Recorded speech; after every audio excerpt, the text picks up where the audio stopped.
Everywhere you go, someone thinks that BIM is being done better by someone else. I want to talk to you about my experiences practicing BIM in the continents of Europe, Africa, and North America. First, let's do some backstory. Why did I sort of hop around the world looking for a place to practice BIM? I'm sure you've heard this before. Everywhere you go, someone thinks that people elsewhere are doing BIM better than they are. I started my BIM journey managing BIM for one of Nigeria's foremost architectural firms. They are about 35 years old now, probably older, and they were looking to implement BIM, having me on board. Now, when I started that job, I thought, I'm just doing my best, but surely someone else, somewhere else in the world is doing BIM better than this. Maybe there are ways I can learn, and maybe there are ways I can improve, right? So I started looking at opportunities. I'm sure if you're familiar with the BIM space, you know that people in Scandinavian countries like Norway or Finland, are definitely England are far ahead with BIM. So I started looking for opportunities to either study or work abroad so that I can get this knowledge and possibly implement it either in Nigeria or there. I mean, the world is a global village these days, right? So I first did a master's in architectural design at the University of Sheffield in England. And after my studies, I was able to work in the UK. Also, my research there was very BIM heavy and BIM focused, right? So I thought, okay, in England, definitely everyone is doing BIM. Of course, they are typically more advanced than, say, the rest of the world. But then everywhere I go, there was always something lacking, either in implementation procedures or standards, or maybe just lack of technical expertise from the team. So I had to move back to West Africa after my studies and working for about 4 months in the UK. And I became a BIM manager. Like I said earlier, I taught myself a lot of the things I needed to do on the job, because learning BIM academically and implementing on the job are two completely different things. BIM on the job has a lot to do with people management, more so than technical knowledge or expertise. And I felt, okay, I'm doing well, but I want to know more. I want to see how they're doing BIM elsewhere. This utopian place that exists where everything is perfect and BIM is being implemented to the letter. And so I was fortunate to get accepted into the European BIM A Plus Master, like I've spoken about in my previous videos. And after that master, I got a job offer in Italy at the time to join a firm that was also kind of at the cutting edge of BIM. But even then, I got the impression from talking to people in Italy that they still felt like they're behind in BIM. And then after that, I moved to North America to settle. This is where I've chosen to live for now. And so even though I had to leave Europe, I had this feeling that, okay, maybe things might be a little better, or at least there might be a better culture towards adoption in North America, right? And I moved to Canada. And again, still that same concept from people that, oh, we're doing our best here in Canada, but we're kind of behind. There's people ahead in BIM. And just going on comments on LinkedIn, one of the channels I follow religiously is the Aussie BIM Guru, and I've seen his comments on how BIM is like in Australia. I've come to the conclusion that everyone is doing their best. While some countries are in fact ahead of others, there is no someone doing better. We're all really doing the best we can. So I'm going to do a comparison based on my experiences on what BIM was like in these three corners of the world, and I'm going to base my comparison on standards, which means like presence of a regulation of some sort, whether that's documented standards or legislation from the government on enforcing BIM implementation. Education, meaning how much support do people get right out of school, meaning formal university education for BIM, because a lot of the gaps, of course, are technical. and also culture, so the general appreciation or reception towards BIM in these countries. And finally, funding. How much money do people have to throw at BIM? Because obviously we know that BIM implementation can be expensive. Let's start with standards.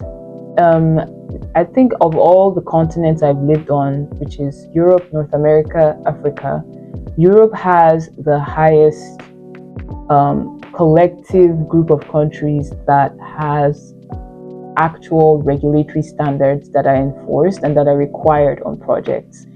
As far back as 2016, the UK passed the Digital Build Britain law, where projects for the government had to reach BIM level 2 at the time. I think that having these standards enforced is really a driver of BIM. So the legislation helped. There is a lot of legislation in countries like Britain, Norway, Finland. I might be missing a few, but those are the superstars in Europe at the moment. So definitely in terms of standards, Europe is leading the charge. In North America, there are bodies like Building Smart who are implementing roadmaps and plans for the future. In one of the conferences I attended recently, they kind of demonstrated a clear roadmap for the next couple of years on how BIM should go in Canada. And I think having those sort of roadmaps and plans are helpful, but in terms of enforcing people to change their practices to start implementing BIM, I think that having more legislation helps.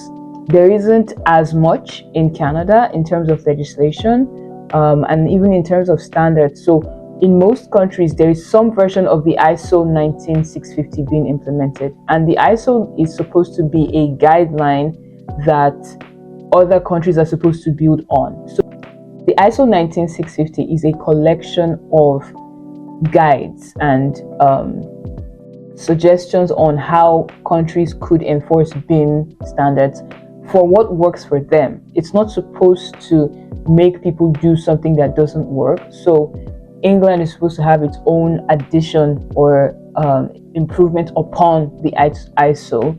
So is, say, Nigeria or Canada, where I am right now. So there isn't much in terms of an official document like that in Canada, but I know that there are plans to have one. So in terms of legislation or standards, Canada is still catching up.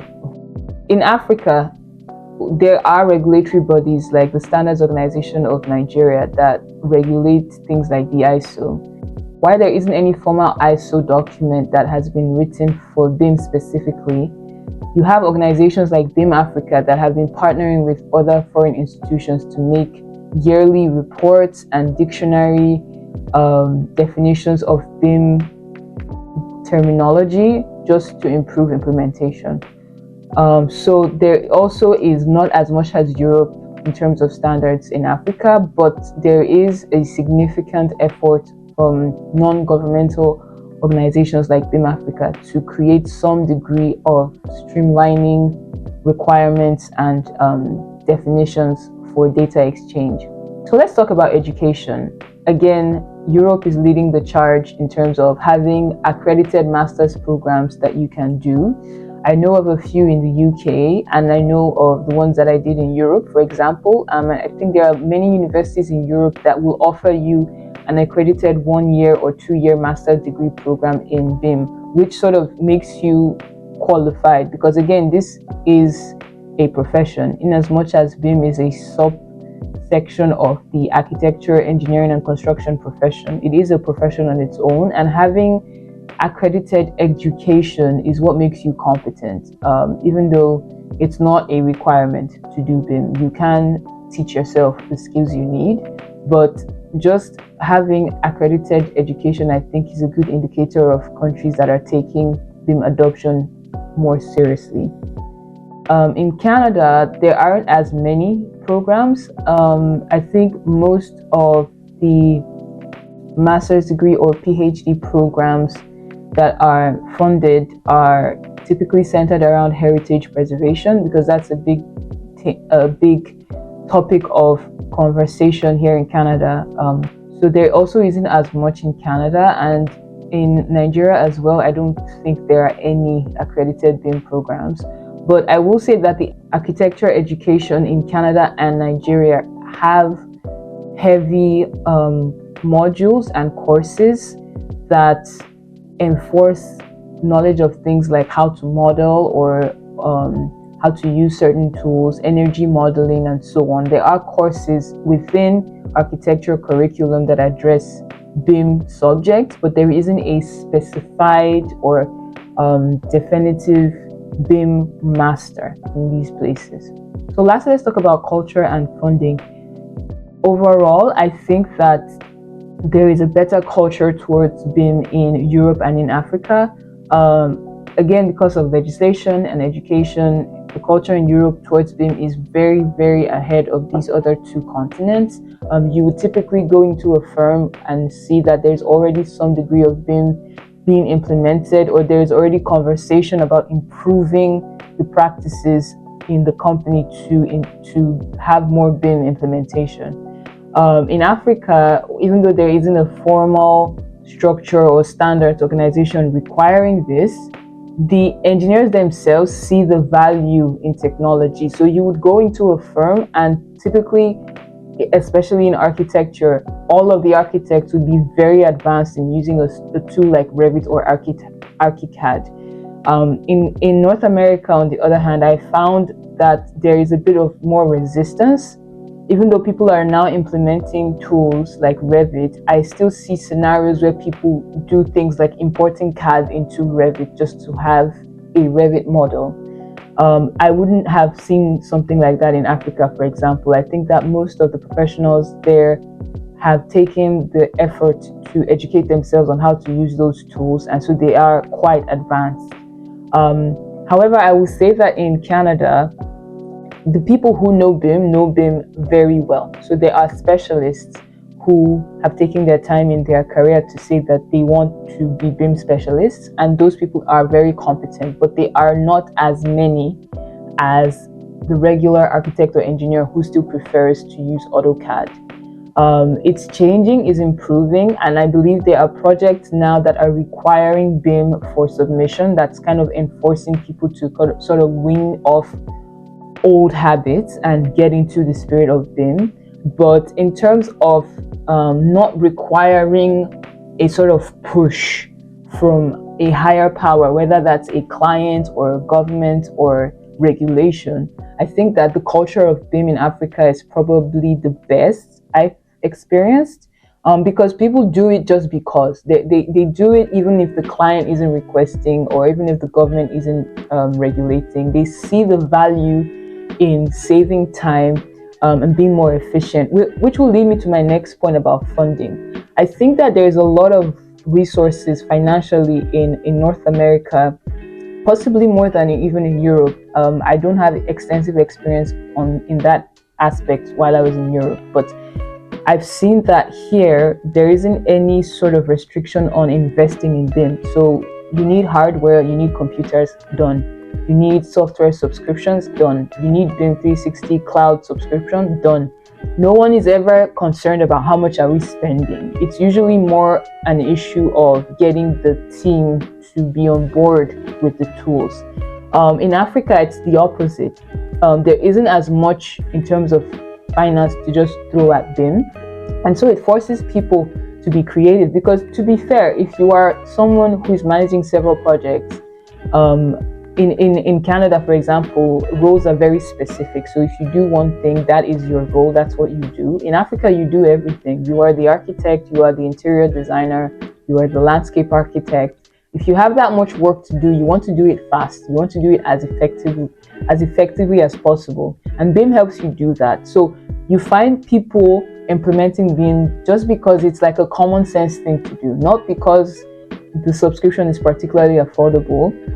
I made a LinkedIn post at some point about how one Revit subscription can pay a bunch of intern architects for a month. in Africa. So it's not cheap at all. And I think that's a different conversation about how countries or continents even are excluded when companies are fixing these prices and requesting these subscription costs from firms. It's just actually ridiculous. But that's my point. Is it seems almost like because there are less financial resources to throw at these things, people get more creative to see how they can leverage tools to be more efficient.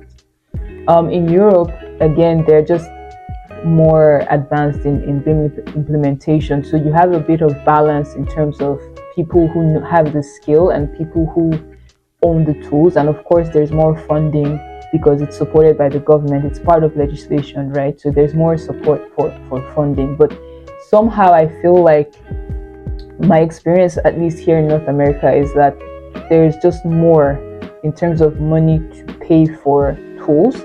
One of the biggest challenges to BIM implementation that people point out is how expensive it is. And just based on my experience here, at least in a firm where the projects are large enough to require BIM, because of course you always have the smaller firms or the small businesses that would still have the cost of BIM as an issue. But I find there's not as much reluctance here to pay for tools or implement tools. A lot of the tools that are made in Europe, like say D-Roots or PyRevit, that you would think, although some of these tools are also free, but you would imagine that they would have more of a market in Europe because that's where they originate. But I find that it's even more in use here in Canada. Maybe also because there's a language barrier when it comes to BIM in Europe. When you have several countries in the same continent speaking different languages, I think it impacts how much of an overall implementation you can have. To what extent, I'm not an expert to say, but I think one of the advantages of Canada is that we all know that it's English, right? So it doesn't matter what part of Canada you're in, the tool will be in English, the standard will be in English, and so it's easier to sort of roll things out to the public. So overall, I guess the question will be which place is better, or where has BIM been implemented to a more advanced level? Without a doubt, it's Europe. The research shows that Europe is ahead when it comes to BIM because they are advanced in terms of legislation, having government support. They have resources and funding towards BIM. They have the technical expertise. And also, they just have a culture of innovating and jumping on the bandwagon of innovation. I think it's unfortunate that Africa is typically left out of the conversation when these metrics are being evaluated. I read a couple of articles preparing for this where comparisons on BIM adoption was being made, and Africa wasn't just included in the conversation, even though you do have organizations like BIM Africa working towards pushing this information out there. So I hope that I'm able to do that more on my channel because I do have that experience. There's a lot in Africa regarding just overall technological adoption, whether that's VR or photogrammetry, point cloud scanning, or AI.